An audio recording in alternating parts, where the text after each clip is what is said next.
Hello, everybody. Welcome to the TT Institute, and welcome to the review of Twice Upon a Time. I will be joined with Kane and Catherine. I hope you enjoyed the review, and let's get on with it. So, Twice Upon a Time. Welcome to the review, guys, and I am joined with Catherine and Kane. So the episode. Let's start with Catherine. What were your first thoughts of the episodes after finishing watching it, Catherine? Expected. There were good bits, but there were some bits that were like in there. Seriously. Yeah, it was a bit off and on, really. So Kane, what about you? The Optimist has issues with it. Ooh, really? Okay. Well, And we'll have to get also, into why those. is Catherine messaging me straight away after it ends? Fair enough. Yeah, you want to get straight onto the review, don't you, Catherine? Okay. Right. Notes. Came prepared. Awesome. So let's go through the characters first of all, as usual. So let's talk about the 12th Doctor. Let's talk about his performance. What did you think of him throughout the episode? Which one? 12th Doctor, you said. 12. Good. Slightly better than I remember him being. Okay.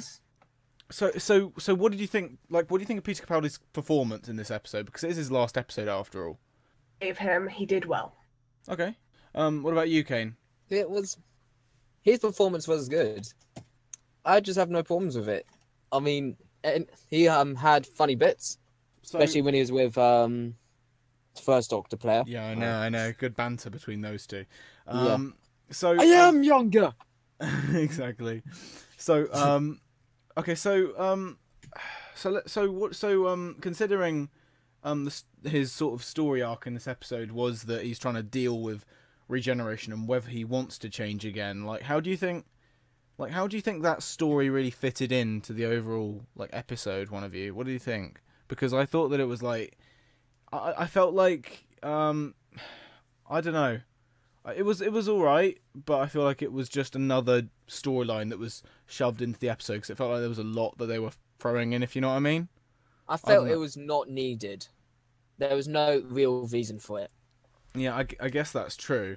I mean, the first Doctor, honestly, there was this one line in the 10th Planet at the end where he's like, "I will not change, I will not," and then that was it. So maybe Stephen Moffat just wanted to expand on that, but at the same time, it felt like, was it necessary? Because the main story was obviously of those glass people and Bill coming back but not coming back and trying to save the captain or whatever, and so I don't know. I honestly don't know. Still what to make of alive. it. I like the way Stephen Moffat's last episode, the same guy who doesn't let anyone in his cast die, or any of his characters die, Yeah, has the Doctor not wanting to die twice. that's a very Moffat thing to do, actually. And as soon as he leaves, he regenerates. So, Exactly, it's mad. But like I say, things that Moffat, a typical Moffat thing to do, bringing back Clara, just for the sentimental moment, along with Nardole. The hybrid. Bill still alive. Sorry? Bill is still alive. Didn't the whole thing was oh, we take people before they die and we replicate their memories. Bill is still alive though. technically, Technically, she died, and her consciousness turned into an atom god, one with Heather. the liquid. Yeah. I wasn't sure if that counted as death or not. No, I'm not sure if it did either. I mean, I think the sense of consciousness of the person means that they didn't die. I guess I'm not really sure, to be honest. But what happened of that, and also it wasn't ever explained about where Heather is in this episode. But what happened with that actually either, which is pretty poor writing right there. Actually, it was never explained how Bill got there actually, which is a bit it's a bit to be honest. But going By back, the thing, sorry, testimony or whatever. the what? Sorry. Testimony, the glass people. She were replicated. Remember? Yeah. That's true. But it wasn't explained about where Heather's gone and what happened with the Bill and Heather. I don't know. Maybe we'll never know. Whatever. But going back Again, like, unexplained storyline. yeah, It's yeah. like plot hole. Honestly, it's just left in the past at this point. But going back to the center of the episode, what do you think of the first Doctor? I'd say. What do you think of him? Like, what do you think of His performance, I like. I keep forgetting the guy's name, but I know. David Bradley? Oh, David Bradley. Thanks. I mean, Okay. I hope he actually had a good portrayal for the first Doctor. I mean, I'm not sure. okay, I'll just quickly help you out here.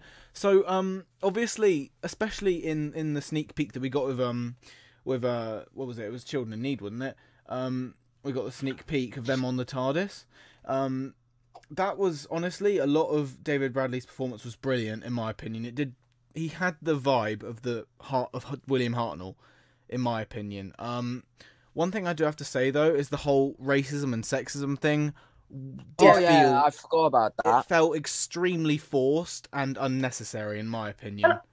Was the Mind Doctor you- actually ever racist? Huh? Or not? Was the Doctor actually ever sexist? I feel like there might have been one or two remarks throughout his whole era, but I feel like it wasn't necessary to even go in that direction for this episode. So I don't know. I say something. Yeah, Sure. The episode would clamp down on sexism, but they kind of like with the first Doctor, he was like the sexist grandpa. Like he says sexist things, but you're like, you don't really address it because No. you're just like that's a thing, and that's we're not who going he to is, isn't address it? that. Yeah. But down on sexism, and they did nothing with that. They were just like, No. oh yeah, he's sexist now, it's fine. Yeah, they don't expand on it. They don't try to like conclude No. that little like dilemma there. They just leave it, you know? Like that's Wrecked what I mean. him, he's just like, yeah, just accept it. Just like let him believe his own thing. Yeah, exactly. Whereas if they, I mean, that goes back to the point. Why would they put it in the script if they weren't gonna like at least do something with that area of the first Doctor's like personality in the episode? So honestly, it wasn't necessary. It really wasn't. Like he doesn't believe Bill because she's a woman or something. I don't know. So do something with that. No, it was the 12th Doctor who didn't believe that it was Bill at first. Yeah. But I mean, the first Doctor was very. It was more of a skeptical glass joke. It's like, oh, we're all women are glass. I still don't get Yeah. the joke. Bill. Yeah, that like The fragile or fragility whatever. thing. It's like Oh, fragile fragility and stuff like that. Isn't it? Bullshit. Yeah, but anyway, so yeah, I feel like that definitely was not necessary. Like having the whole sexism thing, that really wasn't necessary. Considering I mean, unless they did something with it, like the 12th Doctor sitting the first Doctor down and saying, "Listen, like you know, like You can't say that." Both sides of the sex must be respected equally, and throughout the universe, you should learn that by now. Like something, you know, just some sort of development there.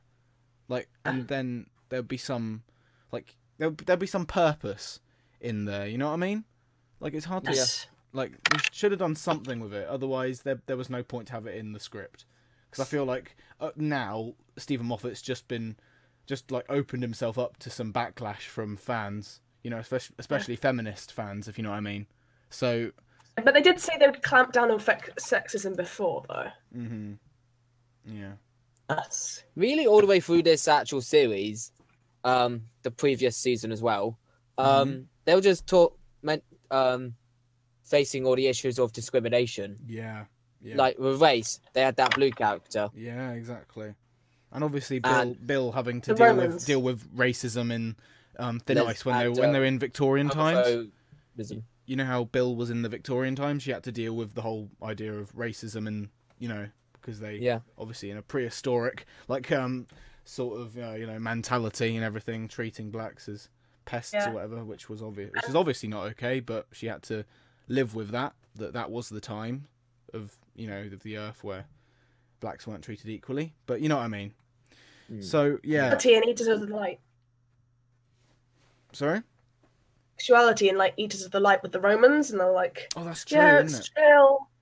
Yeah, exactly. Gay too. Yeah, exactly. That's true. And also, I feel like, especially with Peter Capaldi's era, they have been paving the way for that, and especially paving the way for not just trying to sort out discrimination and like bringing it up and trying to make it something that this is not okay. This sort of thing is not okay. I feel like obviously the female master was a step in that direction of making the Doctor female, saying, "Hey, the master's a female, the Doctor can be too." You know, I don't know. So going back to the episode, what did you think of the threat of like the glass people? What did you think of them? Anyone? Though. I don't really think of it much anyway. Yeah, I mean, It was more threat when they got onto the planet. yeah. I'm assuming that was Scarlo. I don't know. Yeah, I'm not. It wasn't actually very clear. I might have to rewatch the episode and see. All I know is that I saw that squid thing and I shouted at my dad, "Dalek!" And he went, "No, it's not." But yeah, so I feel that they weren't. I felt there wasn't really much threat going on. Like that wasn't really the main part of the episode. And Which even the Doctor pointed out, it's like, there's no real threat. This is a good thing. I Yeah. don't know how to deal with this. Yeah, exactly. But at the end of the day, this episode is really just about the Doctors, both of them, Facing his fears. facing the Not regeneration, his fears, but facing change. facing he's still needed. Yeah, Like the captain literally says, "Oh, like death. When you're staring it in the face, you manage to bring yourself together. But if you have hope, it suddenly becomes utterly frightening." And I like Yeah. that is just like that. He's literally saying what the Doctor is thinking, and you're just Yeah. like, honestly, I agree with yeah. you, but Yeah, I mean that really does prove that the captain had some worth in the episode. He was necessary, definitely, because he did definitely mirror a lot of the emotions and feelings that the Doctors were having about facing death and facing change. You know, that I don't know, but yeah. As for bringing Bill back, was that truly necessary? No, No. me 100%. neither. it's just Steven again. Yeah, because honestly, they didn't really need her in there. They could have shoved in any companion to be. They a did. glass, They to be shoved a- in Clara as well. I know. That's Nardole. Moffat. That's and Nardole as well. And Narwhal, yeah. Yeah. Narwhal is back. Yeah. Narwhal, yeah. It's mad. Jokes. I don't know. Still cracking jokes about glass nipples. Yeah, brilliant. Right here. Yeah. So yeah, I don't know. I mean, so obviously Bill was not necessary. They could have easily worked around having her not in the episode. It just felt like another thing that was thrown in. Did she work in the episode though? That's the question. Because I feel like she did have some worth. She did do something. She tried to talk the Doctor, like tried to comfort him at times, tried to explain things. But then again, that could have been anyone. That could have been a glass creature. You know, that could have been any. I don't know. But I can see what Stephen was trying to aim at. It's just, someone he's literally just lost. Oh, it'll be close to his heart. Mm-hmm. He would Yeah. actually listen. It's like, well, we didn't feel that at all. No, It's just, shoving her in. because Actually she- die. Yeah. I mean, because we all know she didn't actually die. Yeah. It didn't feel as bad. It feels like someone else. I mean, remember when Matt Smith regenerated? Yeah. We saw Amy, and that touched us. Yeah, that's because it was literally just him having a hallucination or whatever. You know what I mean? It was the TARDIS. Yeah. Doing Yeah. so. Yeah. It was like the interface or something. But, Yeah, but Yeah. that we felt touch with that. With Bill, it's like we know she's not dead. We Yeah. know it's that water Yeah. creature. Yeah. Even though it wasn't, it was a glass creature this time. But We know whatever, it was something to do with that Yeah. puddle Matt Yeah, Stephen Moffat stood in Yeah. that first episode. Yeah. Yeah. Going back to that one. Yeah. Yeah, I don't know. I mean, so what did you think of? Okay, so let's talk about the captain as a whole. Yes. Do you think that Mark Gatiss did well in that role? There's a question. I liked him. He was Yeah, it's like enjoyable. I liked what he said. It was funny. Mhm. World War. What do you Also- mean one? Yeah. I mean, he was good actually. I really do think so. And obviously him being, I think it was Brigadier's dad in the end, which was really cool. Actually, What was that? I didn't actually get that reference. So I was a bit. that No, I got it right. Okay. it's His Lethbridge. He's his grandparent. His grandparent, Yeah. not his dad. Yeah. Sorry about that. So yeah, so obviously him being that way, it's brilliant actually that they do go full circle, and they do go full circle to classic Who in a lot of ways. They obviously, with it being the Brigadier and being the Third Doctor's era, and obviously the Third Doctor actually looking over at, Brigadier, watching over him in his own way. I really like that, because obviously in the Third Doctor's era, he was alongside Brigadier for a lot of his episodes. So I feel that's brilliant, actually, going back to that, as well as obviously going back to the 10th planet when the First Doctor obviously regenerates eventually. But I think that's brilliant, actually. What? Yeah, but speaking of the Doctor's regeneration, I did not like what they were doing with the first one. With the First Doctors? Yeah, right before when he was in his TARDIS, he looked at his hand and it glowed like it was burning. Yeah. I was like, no, why? That's... He does not burn. Why did you do that? I feel like they were trying to, I'm going to say this in quotation marks, like remastering the regeneration by putting the new effects on it, but it just felt wrong, I liked the idea of the fact that I prefer the idea that it's since he drank the raw Doctor poison, well, not poison, but yeah, because potion. There's that. Let me explain the fan theory here. So it's the when in the prequel episode Night of the Doctor, when the 8th Doctor chooses to turn into the War Doctor, John Hurt, he drinks out of the goblet, and the fan theory is that because obviously in the classic series all of their regenerations are unique. There's the Watcher regeneration from the 4th to the 5th Doctor, which is very unique. The regeneration energy is rainbow coloured from the 6th Doctor to the 7th Doctor. You get the idea. So obviously the fan theory is that that the goblet that the 8th Doctor drank was cursed or whatever, and it made his regeneration look like lava or fire bursting out of his hands, bursting out of his... Yeah, that's why I said burning up inside. Yeah, and that theory has obviously been bunked, hasn't it? It's been debunked, yeah. So it makes more sense, why it's just been the same all these years. Because now it just makes people feel about all of the other regenerations in the classic series, doesn't it? So, which is a shame, because that fan theory is excellent in my opinion. I really like that one, and that's the point I'm getting at. Yeah, it's a brilliant one, because obviously all of the new series generations are all flamey, if you get what I mean, without a more professional term. I always got that sort of Phoenix vibes from it. You know what I mean? What do you mean? Phoenix fire. Oh, I like that. I guess actually, that's a pretty cool idea. Reborn Phoenix. That's cool, I guess. But I mean, like I say, every regeneration in the classic series they change it up, and since that fan theory has been debunked, why don't they change up the regeneration style? Because so far, all 4 of the incarnations have regenerated through the same means. And also, the 8th Doctor and 9th Doctor have as well now. The 8th Doctor and War Doctor, sorry. Yeah. And I feel like, I don't know. I think it triggers people's OCD, I guess, of the regenerations being so random in the classic series and then being so uniform in the new series, I guess. I don't know what to say about it. It's mad. But, whatever. I'm not sure. Something that I will say is that when Jodie Whittaker stepped out of the flames, I'll say that, I feel like a lot of people are going to definitely make jokes on Twitter about how, a woman can't drive the TARDIS because the first button she presses, the TARDIS blows up. Do you know what I mean? I was thinking, but I saw... Matt Smith, his TARDIS blew up straight away. But that was because of his regeneration, though. That wasn't because her regeneration destroyed it.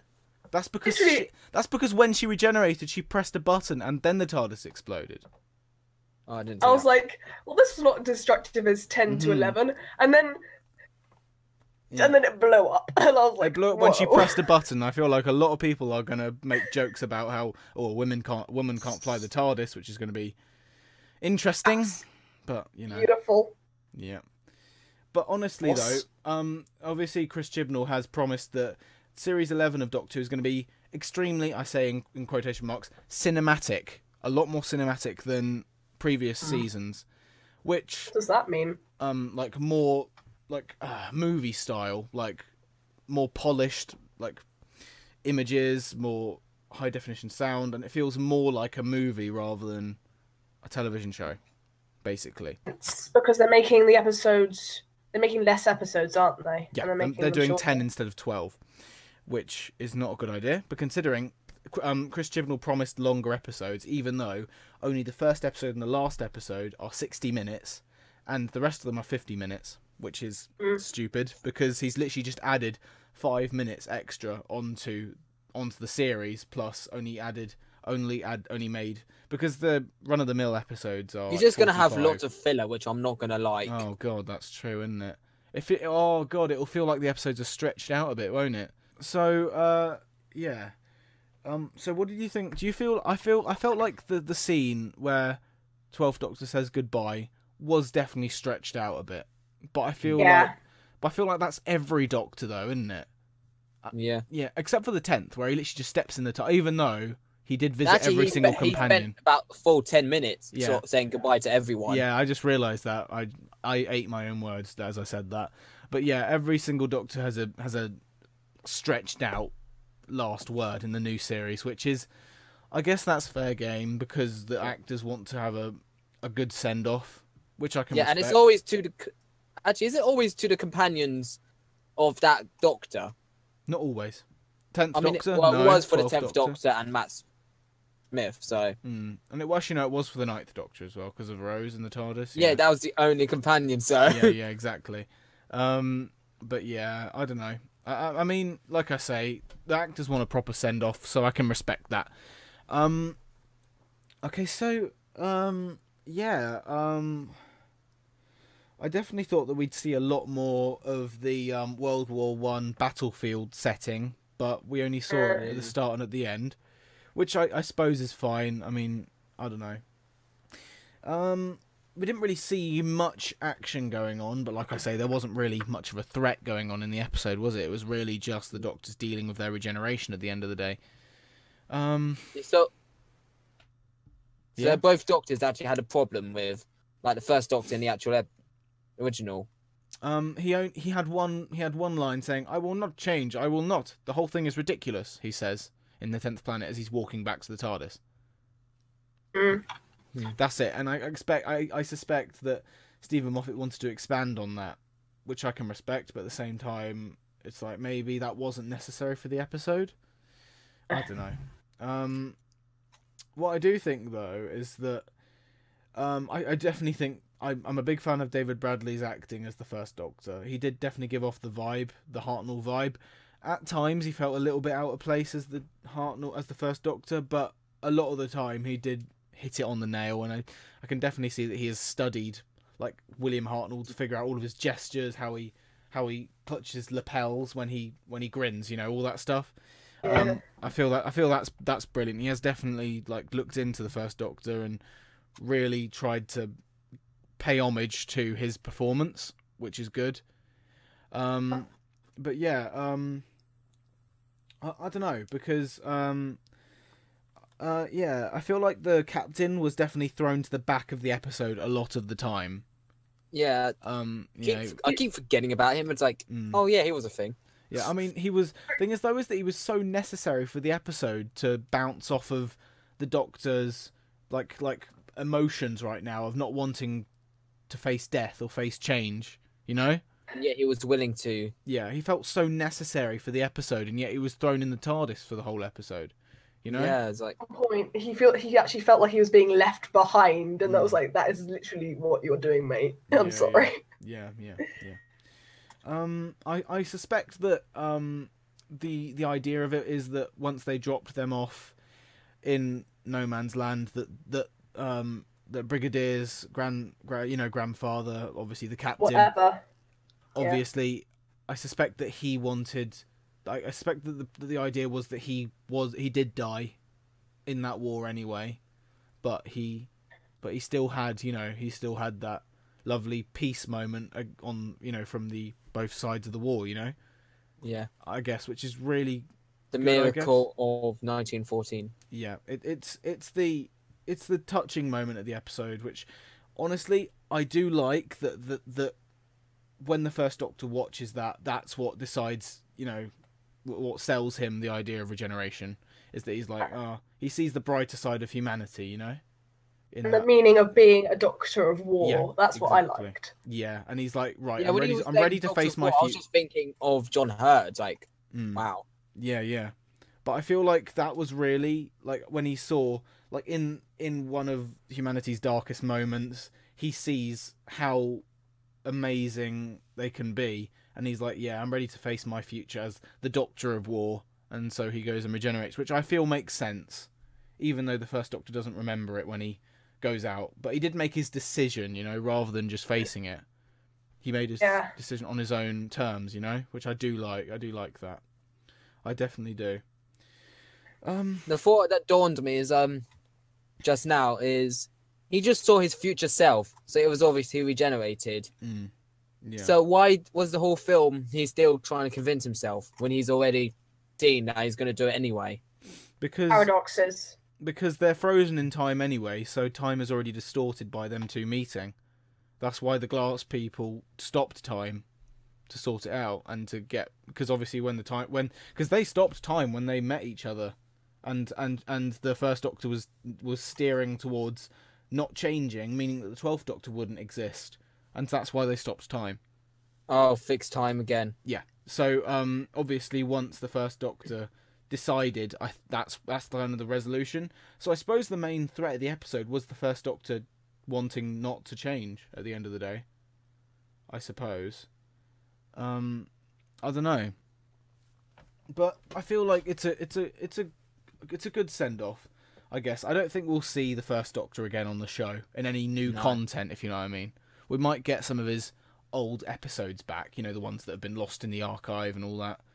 But I don't think we'll get any more out of it, apart from on Big Finish, of course, because Big Finish is very, very good at making stories, revitalising the old classic Doctors. But, yeah. We haven't addressed, though, the good Dalek. Oh, That's yeah. true.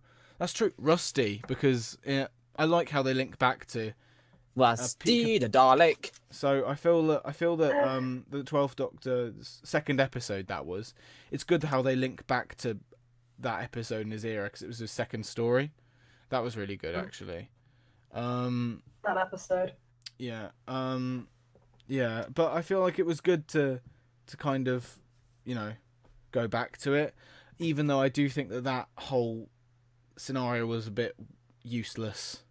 It wasn't needed. No, it wasn't needed. Because he found out about the truth about the glass people from Bill, when she revealed that she is one of, the entity. So, yeah. But he found out what the point of the testimony was from Rusty. Yeah. That's true. Sorry. But I feel like he could have figured out the same amount of stuff from Bill herself at the same time. I don't know. There's a lot of stuff that didn't need to happen in the episode, but I suppose that's the case because it is an extended episode after all, so I don't know. Need to put a bit of filler in there to make it fun. Yeah, exactly. I mean, obviously the whole explosion things, that's just to make the episode exciting, I guess. It was good that they did reference that episode, even though it wasn't the best one from Peter Capaldi's era. At least they did reference it, since it's the second story in his era. I don't know. Yeah, I'm not sure, to be honest. But, okay, so, yeah, I mean, so there isn't really much else to say about the episode. It was just it was a good bit of filler, I have to say. It was an episode with a lot of filler in it, personally. That's what I have to say. Yeah. Obviously the performance. I'm right thinking those were Daleks on the floor, right? Huh? Those were Daleks on the floor, right? Yeah. Good things. Of course. Fuck. Yeah. And okay, so what do you think of the episode? So what rating would you give it, Catherine? 5 or 6. Out of 10? Okay. What about you, Kane? I'd have to go with Catherine with a 5. Okay, I'm gonna go 6 actually, because I do think at the end of the day, it was a good closing note on the 12th Doctor. I do think that the performances were spot on. I feel like there was a lot of things that weren't needed in the episode, but it was all just padding, and it felt very sentimental. But at the end of the day, I think it was a good closing note for the 12th Doctor, and that's really what this episode was about at the end of the day. And that was my fear. My main fear when going into the episode was that they'd ruin the First Doctor's regeneration, and that they wouldn't give Peter Capaldi the send-off he wanted, that he needed. That was my fear. That he deserved. Yeah, exactly. So, considering that they did not do what I was afraid of, I'm going to give it a 6 out of 10. Obviously, Christmas specials with Moffat aren't going to go down in history as good episodes of Doctor Who. Oh, no. But this one is far from the worst. Oh, yeah. So, yeah. On that note, I hope you enjoyed this review, guys, and I guess we'll see you next time. Goodbye. Adios. So there was the review of Twice Upon a Time. I hope you enjoyed this video, and we will see you guys next time. Goodbye.